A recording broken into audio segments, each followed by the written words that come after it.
Hi everyone. So, we did say at the beginning of this series that we would discuss our plans for what the ending would have been if we'd actually continued.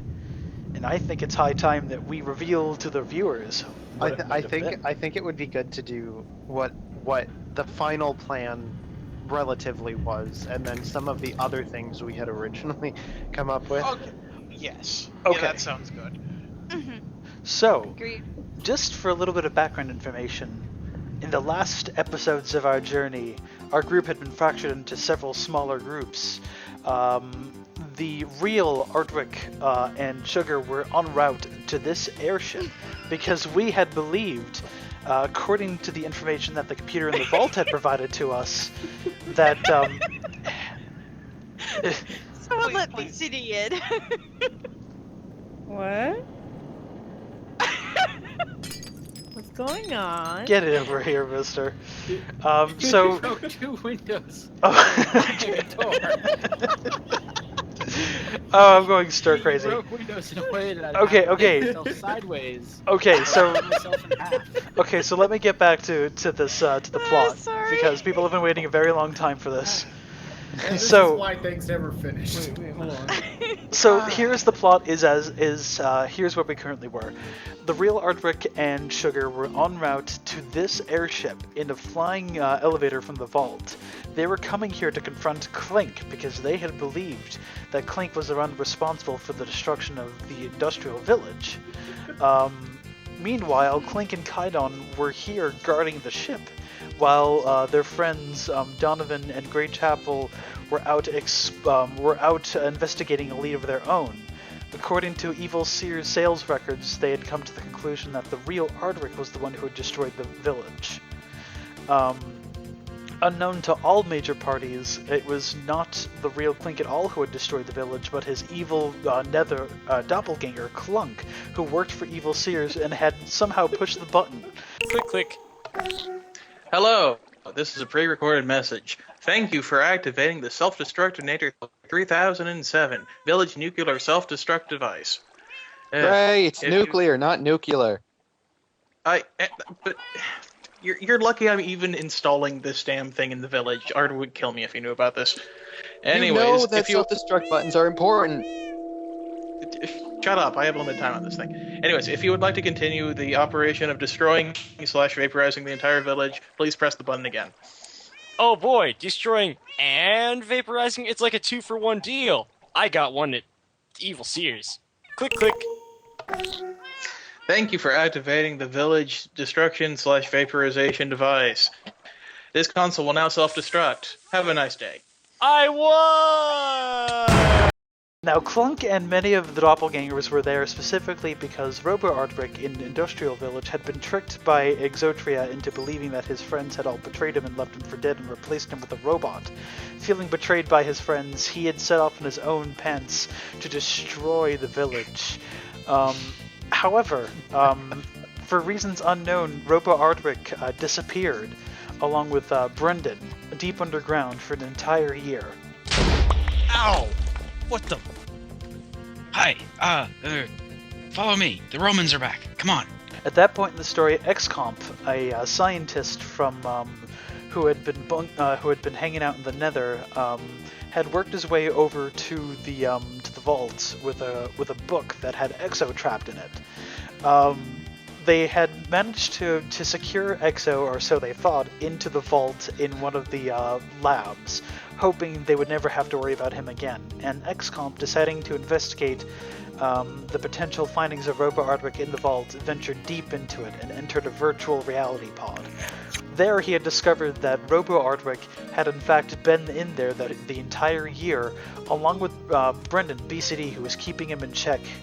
His memories had been erased, and he had been made to believe that he had always been living in Miracle World the whole time without having ever met anyone other than Brendan. Eventually, what would have happened... Oh no! So that's where that point was in the story. Meanwhile, Cass and Spy were also investigating a lead of their own. They had encountered the Archibald Tower, and had discovered something about the mysterious XComp, where he and a group of friends of his, way back in the day, had conducted scientific research involving teleportation and immortality. Their earlier experiments at Enderman Mansion had failed, and in their process they had managed to accidentally release the Enderman from the Ender world. I still wonder if we could have done something differently. How we could have better handled containment, how we could have avoided inducing that rift. And yet that rift had been what we were after. Oh, if only I had known!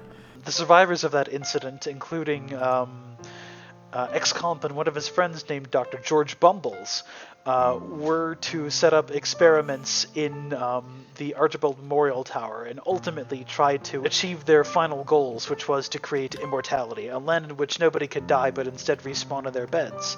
Obviously, they succeeded. However, to make that work, they had to do a couple of things, including rid the beast that roamed the land, namely the Ender Dragon. March 6th, 1940. I'm only somewhat sure of the date. My excitement... It is not simply my excitement. The excitement and tension in the tower is palpable. The goal we have worked towards for the past year is already nearly in our hands. Immortality. March 1940. The Guardian lies dead. Most of my companions and colleagues lie dead with that beast. It is only I and Bumbles who remain. Perhaps we should rename the tower. We buried the dead here in our world. It didn't seem fitting to leave them there. We found a cozy river delta and built a graveyard. It is both deeply sad and a cruel irony. They should all perish while securing immortality for the rest of us. Perhaps someday we will find a way to restore life to those past as well.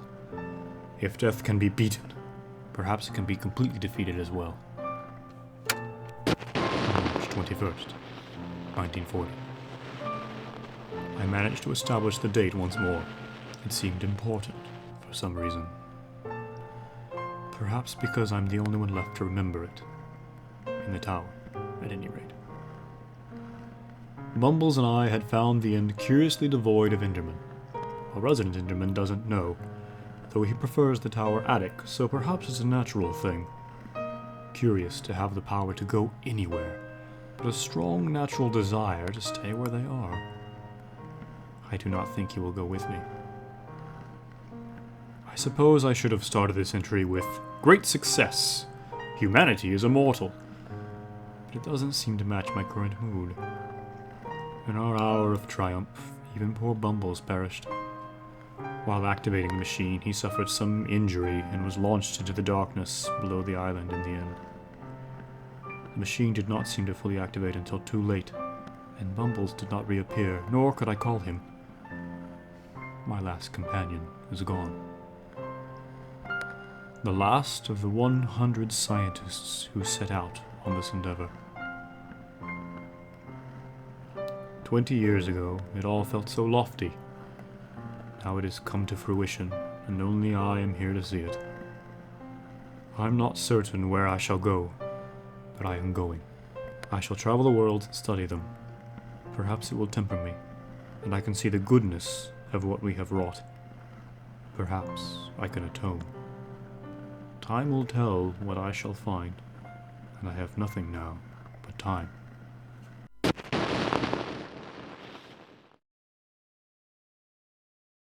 XComp then went off on his own journeys and managed to work his way over to the Nether Vault, where he was eventually rediscovered many, many years later.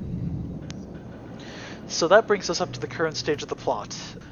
In the virtual reality world, XComp had found Robo Ardwick, and what would have happened was that Robo Ardwick would eventually had to make the decision to face what he had dealt with and regain his memories of all the terrible things he did.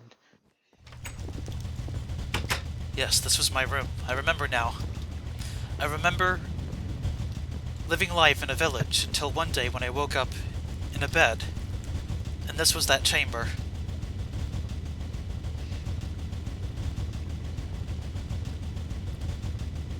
think I'm ready to return.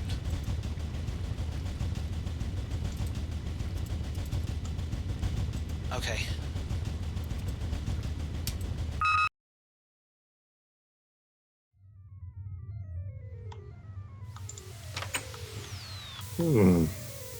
As a robot, he was not immortal. That was one of the important discoveries of Robot Ardwick. If he were to die like a traditional person, he would have indeed died for real. Robots were exempt from the immortality machine's influences. It would not simply wake up in a bed if he died. XComp wanted to correct this error, so he, Robo Ardwick, and BCD were to make one final voyage into the Ender dimension to try to right this wrong. Wait! Open up the doors again. Ah, welcome back. It's nice to see you. Hold on just a moment. Okay, now we can go. Oh, okay. Bye. In case things start to get a little dire. At about that time in the journey, Ardwick and Sugar would have made their way over to this vessel in the flying elevator. So you're gonna get yourself killed playing on a propeller with a cat. Okay, bye. Wait, no, I got this really... Wait, get back here. I need to show you this really cool shot, okay? Okay, here we go. Whoa. What the hell is that thing? How'd it get past our defenses? Clink! Well, I used the defenses to make these baskets. What? Perturbed by this discovery, believing him to be an invading force, would have notified Sailor Donovan and Grey Chapel. At the time, the two of them had managed to find their way over to the abandoned village in the Nether, the Shipwreck Islands. And that village would have still had a working teleporter in what was now the battle arena. It would have taken a little bit of time for them to actually commit to the teleport, but they would have tried to teleport that village back out of the Nether into the overworld so that they could participate in the battle against what they thought was going to be a very dangerous foe, Ardwick, or rather, that's who they thought they were dealing with. They didn't understand the full truth. Nobody understood the full truth of the situation. Meanwhile, in the end dimension, they would have rather XComp, Robo Ardwick, and BCD would have stumbled across a mysterious giant machine there, the Immortality Machine. Because of the Ender's unique properties, it would have allowed basically teleportations unknown to the people of the world of Minecraft are due in part due to the influence of the Ender, which is where the Immortality Machine was housed. So they were going to try to modify the machine to allow Robo Ardwick to become immortal like all of his friends. Then, Also, without worrying about dying, yes? The Immortality Machine ran off of Ender Dragon crystals. Correct. Makes sense, right? Those healing ones. While they were tinkering with the Immortality Machine, Gray would have initiated the island teleport to send him and his friends and the entire islands over to the Zeppelin to participate in the fight against Ardwick. However, due to a very ill-timed teleport, it messed with the Immortality Machine back at the Ender. And because it was in the middle of being modified at the time. Correct. That's why previous teleports worked at all, because they were pulling from an ambient source of energy that should not have existed, but was permeating the entire world from the Immortality Machine. My machine ran on bullshit.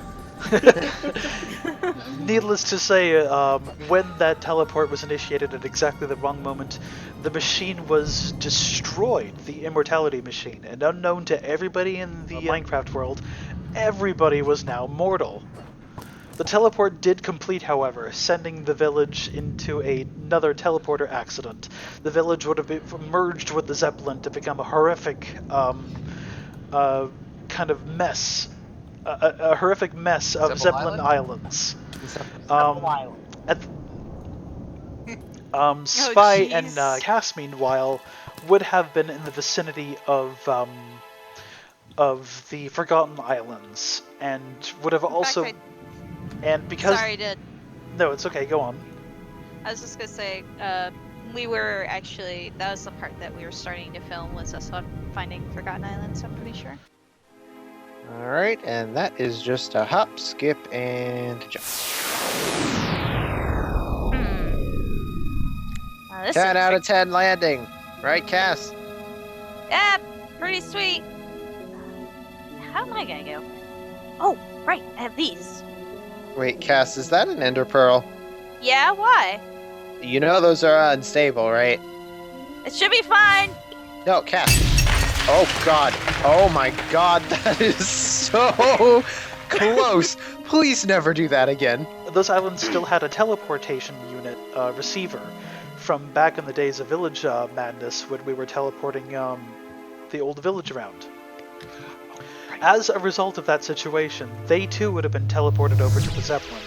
So, aside from XComp, Brendan, and Robo Ardwick, essentially all parties would have now been on the Zeppelin mess, and everyone was suddenly mortal. Oh, by the way, we skipped over this. Zombies. The explanation for them being all the people who were dead before the immortality machine activated. Well, they came back too. Who were dying. I believe the explanation is that they were the ones who were dying when the teleporter machine was No. That was specifically for Withers? the one person. No. Clink. Exo. No. It's Well, hold on, we'll get to that. Clink. Very few people. Yeah, very few people were in the process of being made immortal while they were dying. Clink was one of them. That's why he was a zombie. But sentient. But it's sentient. He managed to maintain his brain and eventually got better. I believe it was because of bees was our canon explanation. Because of the ambrosia bees. He got ambrosia back to a body. It just got better. However, this... And even less opportune at the time, around the time of the teleport, Exo would have finally managed to trick the computer AI in the vault to release him. He would have popped out of the book into the real world just as this teleporter incident would have occurred, and everyone suddenly became mortal again. I believe the method I was going to use was by asking the AI, how do I convince you to let me go? And the AI would just explain how he would convince him. And then, yeah. So eventually he was let out of the book. But then the event occurred where suddenly everyone became mortal. With everyone's tensions running high in the Zeppelin and everyone unaware of these very serious predicaments that have occurred, I believe, without really appreciating it, Grey Chapel would have fallen off the side of this Zeppelin and down into the clouds and disappeared. Unfortunately, Grey Chapel would have perished in the incident. Right, I died! You died in that situation, and that is how our characters would have suddenly realized that everyone was suddenly mortal again.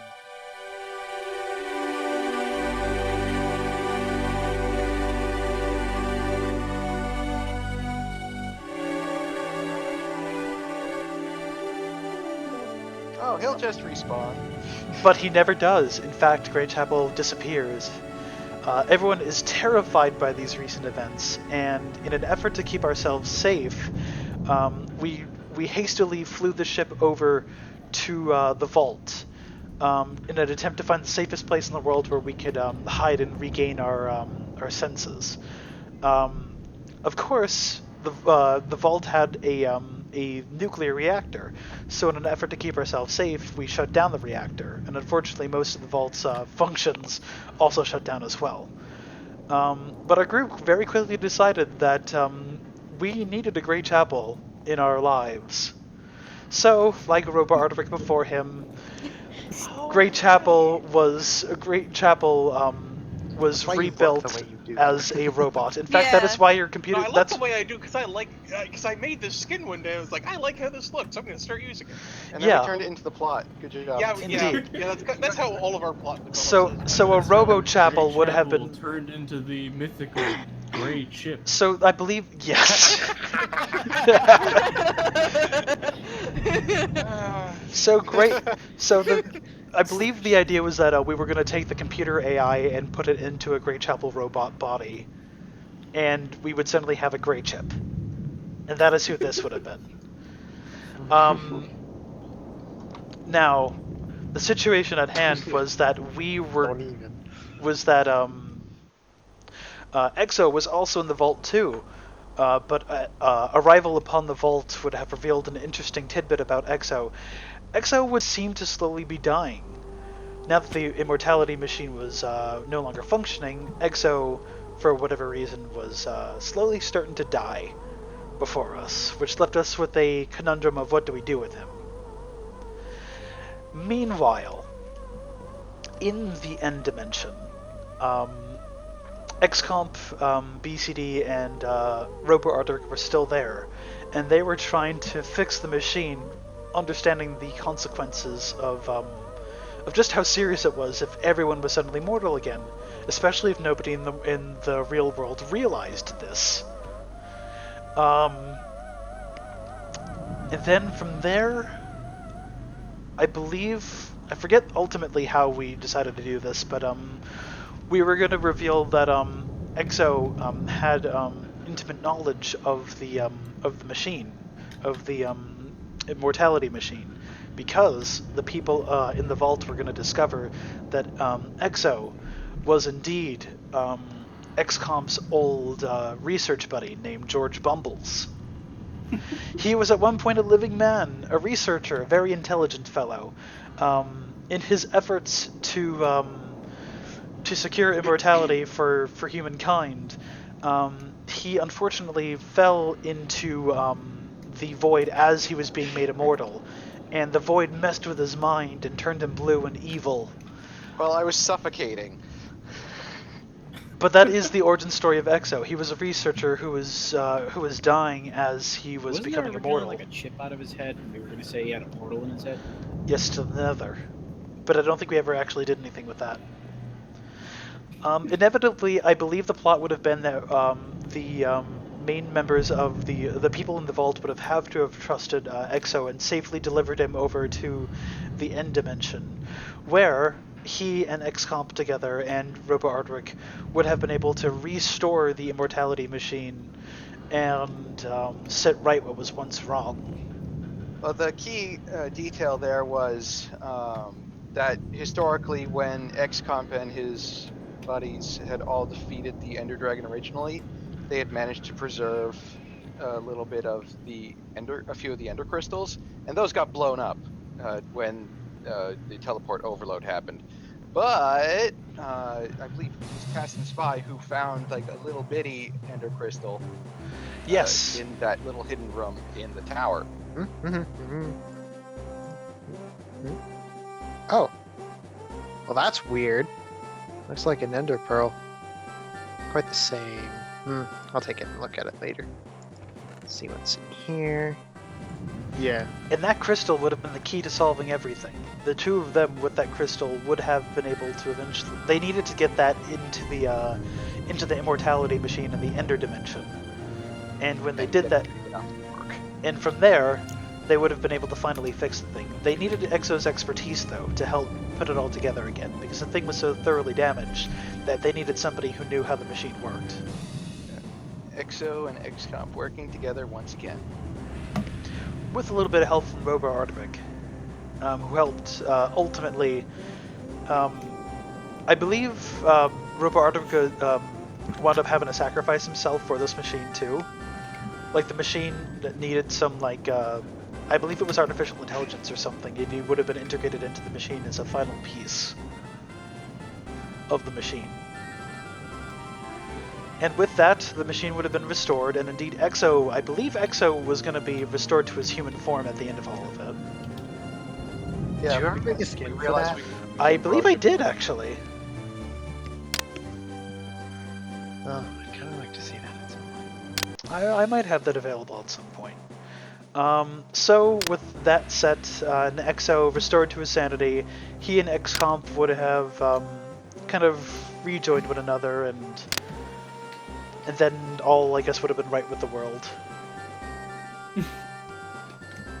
And I forget if there was an epilogue. Well, I believe the epilogue was just us kind of afterward going our separate ways and you going back to Miracle, like an actual restored. Actually fixing a Miracle World. Yeah. Yeah. I think the Zeppelin Island blob was going to fly over Miracle World and park there, and then we would have one super map for the ultimate village of all things. Yeah. The ultimate village of all. And I believe it would have, and it would have ended around there, I think. Yeah. So that was basically the final plan. That was the story that we wanted to tell. Honestly, was far more coherent. I'm actually surprised at how coherent that story was at the end there.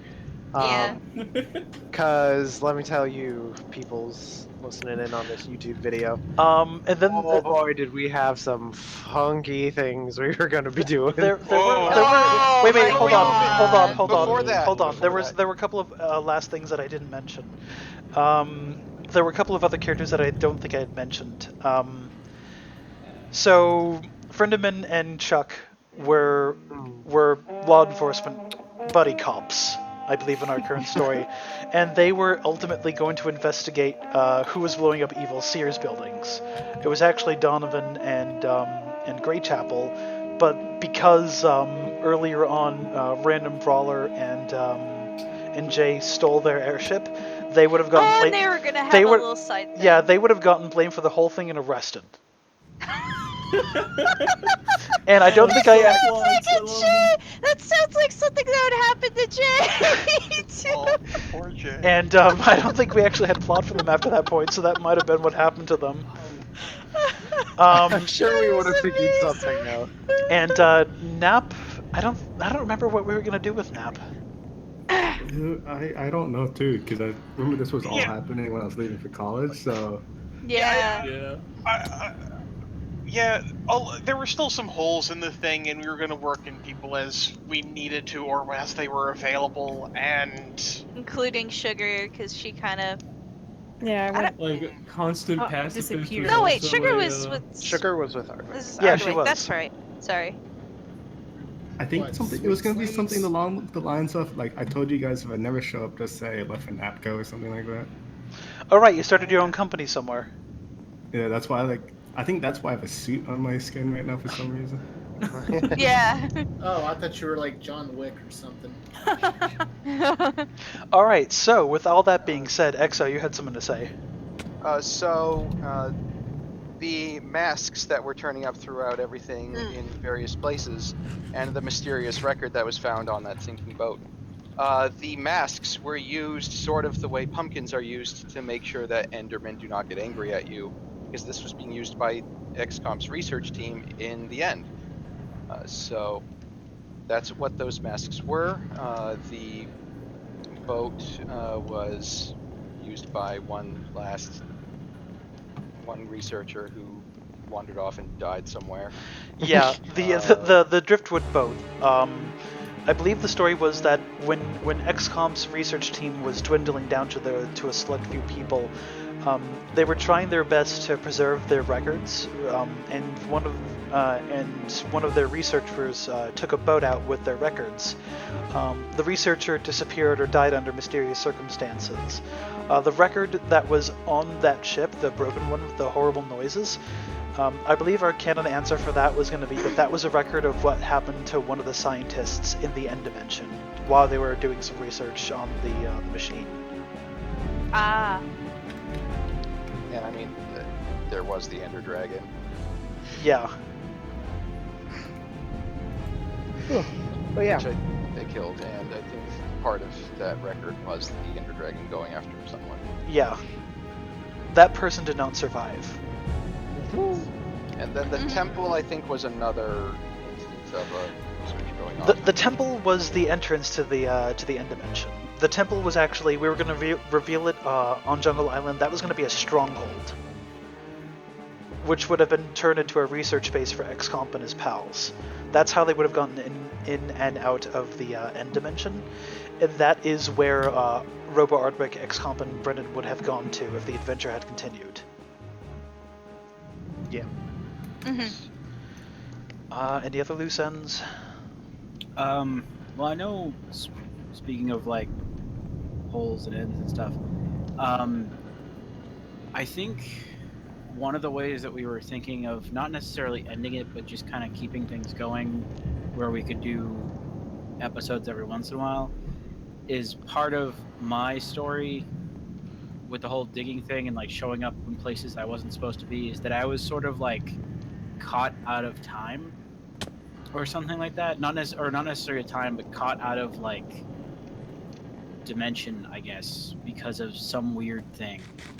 Which is why I just showed up in random spots every once in a while. Yeah, well, that gets into one of our other things.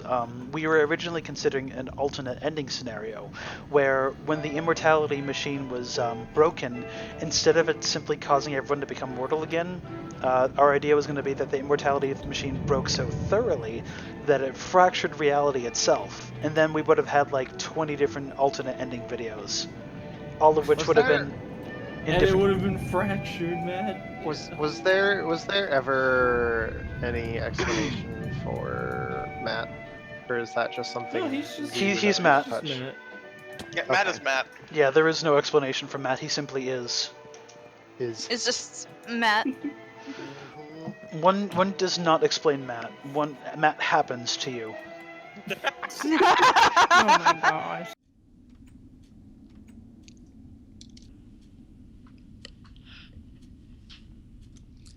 Geez, I'm sorry, excuse me.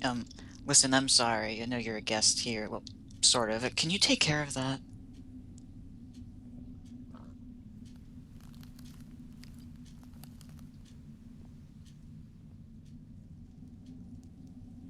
Thanks.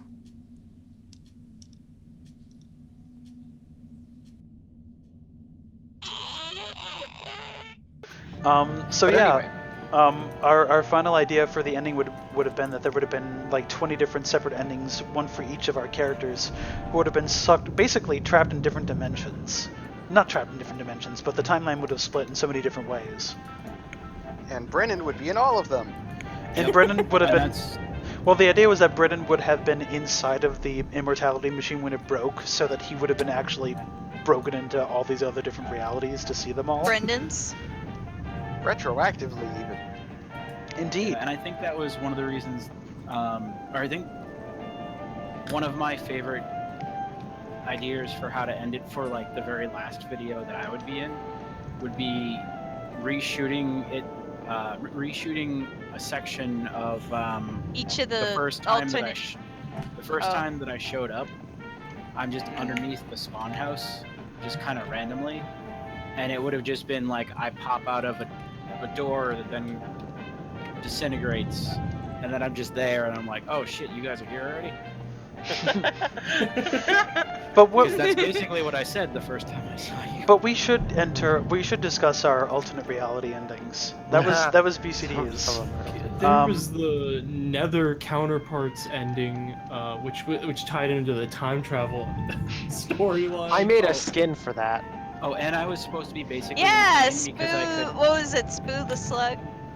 Something like that. And part of the reason why I seemed somewhat insane is because I could remember all of the timelines at once, and I didn't know where I was in any of them at a given point. Oh god, that would make you insane. Yeah.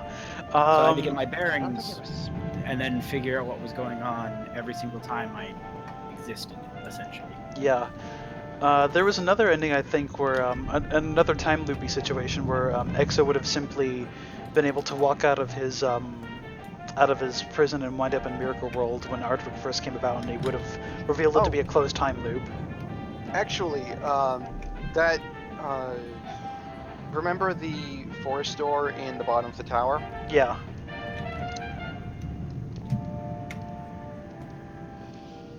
Yes. You actually. Sorry, DC'd. So remember the forest door in the bottom of the tower? Yeah. That one we never actually used. That one leads to my place in Miracle World, which is why I was there in the first place. Right. Because as George Bumbles, I I knew that place. It's true. I'd been there before. There's an XCOM link there, or a Mistcraft. Let's see what else. Spy would have had an ending where he would have become like a grand wizard at his magic college. I think XCOM's ending was going to be that the entire thing was revealed to be a D&D group that had gone horribly awry. And the ending was going to be XCOM simply like slamming his book down on the table and saying, "I'm done. You guys ruined my campaign. I didn't expect you guys to break the machine." Wasn't part of that I was supposed to burst out of a closet behind him and go, "Oh shit!" and just close the door. Probably. With a lampshade on your head. But yes. What other endings did we have planned? What was Gray's ending? I'm trying to remember what mine was. Oh, it was a server break. It was right. Yeah. The machine destroying itself would have broken the server so thoroughly that Great Chapel would have been, God damn it, and then spend the next however many hours trying to get the server running again. That would have been his ending. I also think one of the things I wanted to do was film in film in real life essentially, and just put like cardboard box things over our characters and be like, what the hell's going on? We do also have to talk about the thing where EXO was going to be Sailor Donovan at one point. Yeah. Oh yeah, we had been going back in time to stop to make sure that Ardwick would do everything that he did, and then Sailor Donovan went back in time and became EXO. Yeah. There was another time traveling one where Robot Ardwick's ending would have been that he would have been sent back in time to when the researchers were doing their thing, and would have saved Bumbles' life to prevent any of the plot from ever actually happening, thus erasing the entirety of the canon. Well, then he would also. That's why we avoided time travel plot, because yes, it was either too convoluted or it would just undo everything. Yeah. Yeah. What else did we have? I think we also one of wanted them to do was like a zombie apocalypse. Yeah, that was my alternate ending. It was gonna be the ultimate zombie apocalypse adventure or something like that. Yeah. It was like it was like supposed to be a mix of the crazy world of Adventure Time and zombie apocalypse. So kind of like, yeah, it was just gonna. I think I remember a particularly dark ending where there was like an evil Sears ending where like where evil Sears took control of the entirety of the world. No, I think yeah, that too, but I think the way they were able to do it was because for everybody who wasn't a gremlin, time stopped. And the gremlins were able to roam free in a timeless world, free from both antagonism from people and from their kind of oppressive rule from the evil Sears administration. What was Sugar's nether counterpart? Sweet Sleeves. Sweet Sleeves. Sweet Sleeves. Yeah. Sweet Sleeves was Sugar Pants' sister. Sister. Yeah, and Sweet Sleeves basically was the owner of Evil Sears. I would say Evil Sears did rather well, all things considered, except for their destroyed buildings. Yeah. They're not an ending or anything, but we had a plot line ready for a very long time where Sugar Pants was the Ender Dragon. Yeah. Oh yeah. Come on. No, I remember that was one. like a crazy. Yeah, that was one we were planning way back during Village Madness because we were sort of hinting that Sugar might be evil. Remember when she opened up the nether door for no reason? Yeah, but we retconned it to her trying to let her sister in to do business. Oh right. Yeah. Wasn't there also a plot that was considered where I turned into an Enderman or something? Ender Chapel. Ender Yep. Chapel. Yeah, Ender Chapel. I had a voice Oh, for that one too. Yeah, you were gonna be evil or something like that. Yeah, and you also had and then I guess while you were out being evil, like Frenderman was going to be the character that you would have primarily played. Yeah, I think both that and the discussion of Sugar being evil came up as a result of EXO wanting to take EXO himself wanting to take a break from being the villain for the series. That would have been pretty cool. We had the space ending where in an effort to avoid being nuked, we would have revealed that the airship was turned into a space shuttle, and we all flew into space. Hello, can you hear me? Hello? Oh my goodness, I'm alone. I'm alone in the entire universe. Is this the end?